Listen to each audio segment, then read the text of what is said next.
Hello, my name is Dari D'Souza with D'Souza Professional Human Resources Group. So in this month's article, I want to talk about employee opinion surveys.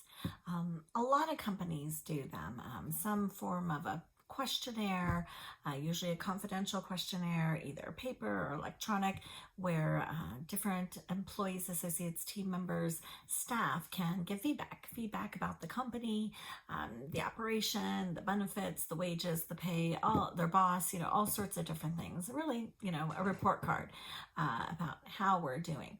And companies do this. They want to engage with their teams and find out their level of satisfaction. If the employees are having a good work experience and they're really connected, to their job at the company, then they're likely to stay longer. And as we all know, recruiting has been so tough for the last few years. So being able to really provide a work environment that our teams want to stay for a really long time is helpful. It is helpful for having good job knowledge and history, so somebody who's been on the job for a while and knows and can train that next generation. For team members just being generally happy and finding that this work that they're doing, it fits with their world and supports them in their life. So having all that is helpful to all of our companies. So having these surveys, and probably in the last couple of years, I think I've seen where a lot of companies maybe have delayed their surveys, that during pandemic it's been rough for everyone, whether your company was directly affected and you had to do layoffs or furloughs, or business just got really slow, or maybe it was the opposite and your company was essential and had a million pieces of business and not enough bodies to take care of the business. So it's been crazy. So a couple of years, I think associate opinion surveys or employee opinion surveys have really taken been put on the shelf for a little bit, but I'm starting to see them come back. So now that we're hopefully heading for endemic, that all right, let's start re-engaging in those levels. Let's start asking those questions again.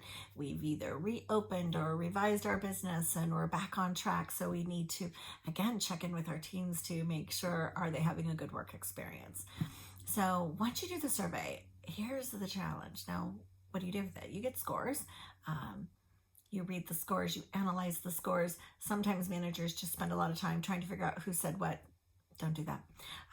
And justifying the scores, or you're confused by the scores, like, I just gave them $1 increase. Why are they upset about wages? So you've got this data, but what do you do with it?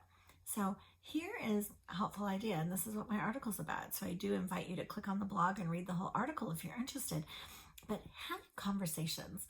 Take that survey as just kind of a start point. It's going to give you a metric, a score of some kind.